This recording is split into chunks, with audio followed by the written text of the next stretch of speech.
Hey everyone, ready for another deep dive? Today we're tackling aviation disasters, a topic that's, well, pretty crucial for anyone prepping for the UPSC, especially the current events part. Definitely. And we'll be drawing insights from a recent article in the Hindu about the Reagan Airport collision. Remember that one?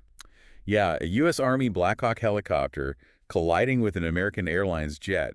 It's a stark reminder that aviation safety is a global issue. Absolutely. And one that's super relevant for those of you aiming to shape policy, as future civil servants. Okay, so let's get into it.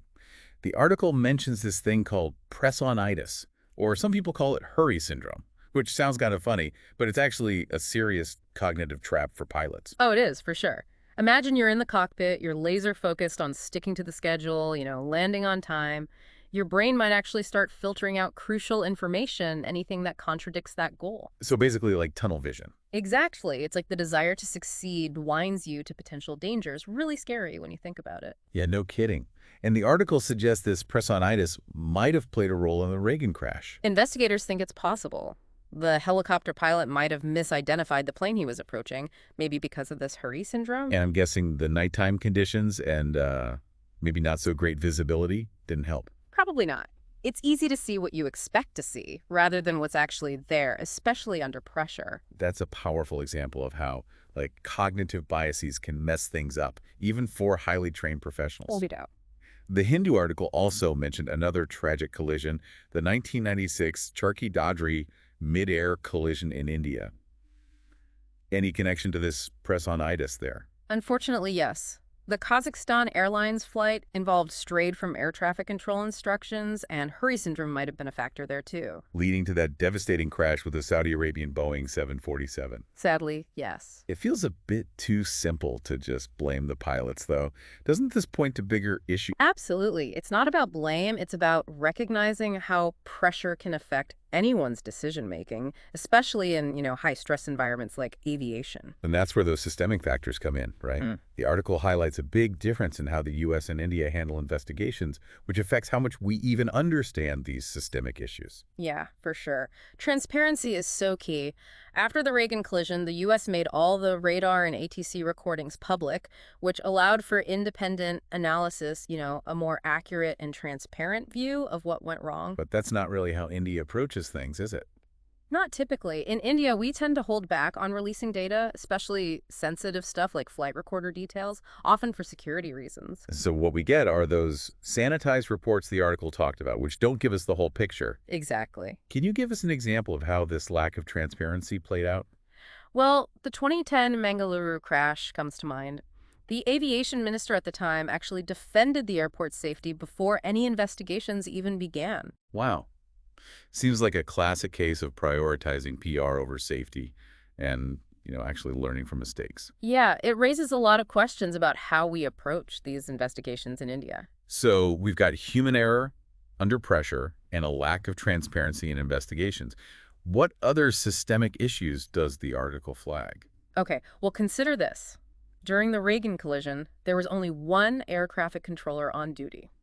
Usually there are two. Whoa, that's a lot for one person to handle, especially at a busy airport like Reagan. Right, you're practically setting them up for failure with that kind of pressure. An overworked air traffic controller is much more likely to make mistakes, miscommunication, misjudging aircraft separation, all sorts of things. And it's not just hypothetical. We had that near miss with the two Indigo flights in Bengaluru last year. Yeah, that was a close one. Cleared for simultaneous takeoff from parallel runways because of, guess what? An ATC lapse.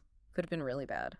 A chilling reminder that understaffing and overburdening people has consequences. And this connects to another big issue the article brings up, which is not meeting international safety standards. This whole thing reminds me of something called frangible structures. They're designed to break apart easily if something hits them. Like those light poles on highways, right? They just snap instead of causing more damage. Exactly. Minimize that impact in case of an accident.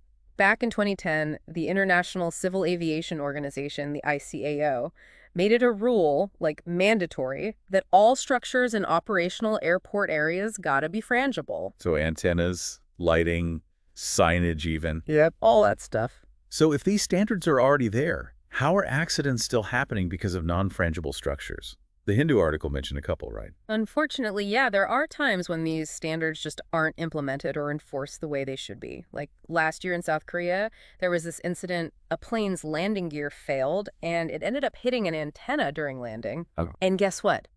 The antenna wasn't frangible, which made the damage so much worse. A clear violation of those ICAO standards.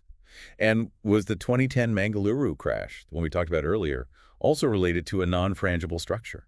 You guessed it. The plane hit a non-frangible antenna there too, which definitely added to the severity of that accident. It's kind of alarming that both countries, they failed to meet this basic safety standard that's been around for over a decade. And the article, it hints at something even more troubling, like a potential cover-up by Indian aviation regulators. Yeah, there have been cases where it seems like regulators tried to kind of bury findings that might reflect badly on them. Like the report on the Charkhi-Badri collision, there were allegations that it was finalized by someone other than the original investigator. So it raises questions about how objective it really was. Exactly. That's definitely a red flag when it comes to transparency and accountability. Yeah. Makes you wonder what else might be getting swept under the rug. We've been talking about the darker side of aviation safety, but what about those feel-good stories? The hero pilot saving the day kind of thing. The article used an example to challenge that perspective. Right, they talked about that Air India Express flight last year. The captain circled for 3 hours because of a hydraulic failure. Yeah, I remember that. He was hailed as a hero, but A lot of aviation experts actually criticized his decision. They argued that he should have tried to land sooner. so the hero narrative might have actually masked a potentially bad call. Exactly. And that's the problem with relying only on mainstream media for info on aviation safety. They often go for the drama and the emotion instead of, actually understanding the technical details of what happened. Really important point for our listeners, prepping for the UPSC. It's not just about absorbing information. It's about developing those critical thinking skills to analyze the narratives and see the complexities.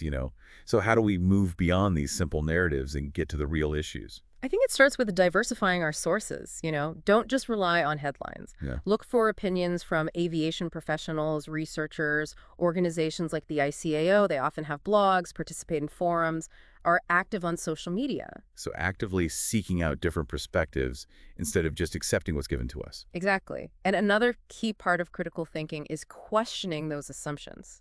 Like, don't automatically assume it's pilot error every time there's an accident. Because as we discussed, there are often systemic issues at play, understaffing, regulatory oversights, even political interference. Right. It's about looking at the whole system, not just focusing on one part. And the UPSC syllabus can really help with that. It encourages you to think about these issues from different angles: economic, social, political. This deep dive, for example, touches on governance, accountability, the role of international organizations, all very relevant for the exam. It's like connecting the dots between different subjects and applying them to real-world situations. Exactly. And another critical thinking strategy: demand evidence. Don't just accept things at face value. Ask for data, statistics, real examples. If someone says Indian aviation is unsafe, ask for specific data points to back that up. Absolutely.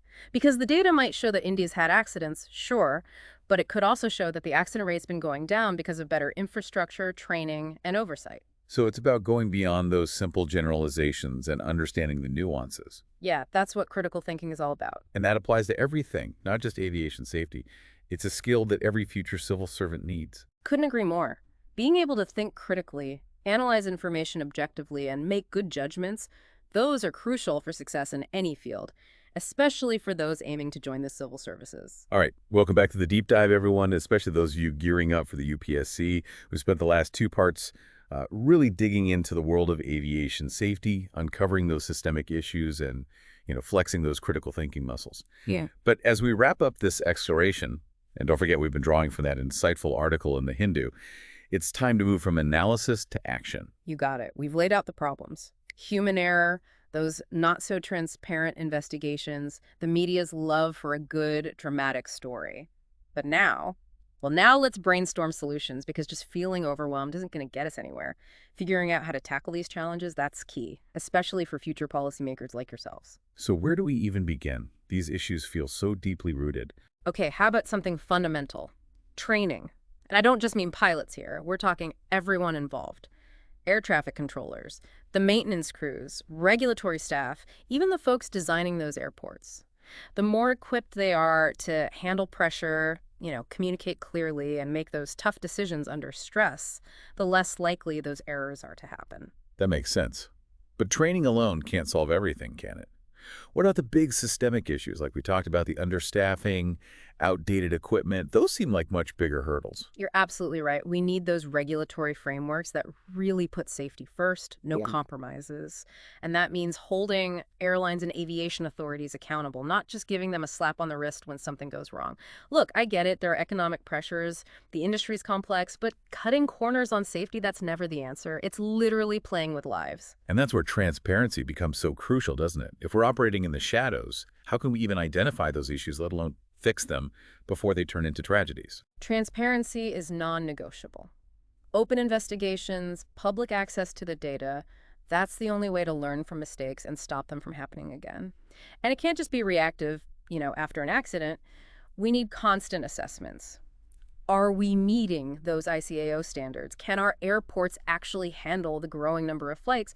These are questions we got to be asking all the time, honestly and openly. So shifting from reactive to proactive, constantly evaluating and improving the system as a whole. We also talked about how the media's focus on those dramatic stories can kind of skew the conversation around aviation safety. Can we actually change that narrative? It seems like such a powerful force. It is powerful, but I think we can make a difference. It starts with educating journalists about how complex aviation really is. Give them access to experts, context, help them go beyond those simple hero pilot or villain airline stories. Because when the public is better informed, they can demand better from the industry and those in charge. So a more informed public can push for change from the ground up. So we've identified a few key things here. Better training, tougher regulations, a real commitment to transparency, and a more informed public. Would you say those are the pillars of a safer future for aviation? I'd agree with that. And remember, this isn't a one-and-done kind of thing. Aviation safety is constantly evolving. Technology changes, those regulations need to keep up, and we have to keep learning, both from the things that go right and the things that go wrong. That's a really good point. It's not about reaching some perfect safety endpoint, because that probably doesn't exist. It's about continuously trying to improve, minimize those risks, and make flying as safe as we can. I couldn't have said it better myself. And that's a responsibility we all share. Pilots, engineers, policymakers, journalists, even the passengers. We all have a role in building that culture of safety, where everyone's voice is heard and we learn from every experience. This has been a truly insightful deep dive. I'm sure our listeners are walking away with a much better understanding of aviation safety and those crucial critical thinking skills, not just for the UPSC exam, but for navigating the world as future leaders. I agree. It's about connecting those dots, seeing the bigger picture, understanding that even the little details can have huge consequences. And before we sign off, I want to leave our listeners with something to think about. We've been talking about preventing accidents, which is obviously super important, but what about what happened afterward? How can we make those support systems for victims and families better? How do we ensure those investigations are truly independent, focused on learning, not on blaming? Those are some questions worth pondering. Excellent points. It's not just about preventing the fall, but also about making the landing as soft as possible, when it does happen. Because aviation, like life, is about managing risk, learning from what we go through, and always striving to be better. And on that note, we'd love to hear from you, our listeners. What stood out to you in this deep dive? What questions or insights do you have? Share your thoughts in the comments below. Let's keep this conversation going. And don't forget to like, subscribe, and share this episode with your fellow UPSC aspirants. Until next time, stay curious, stay informed, and stay safe.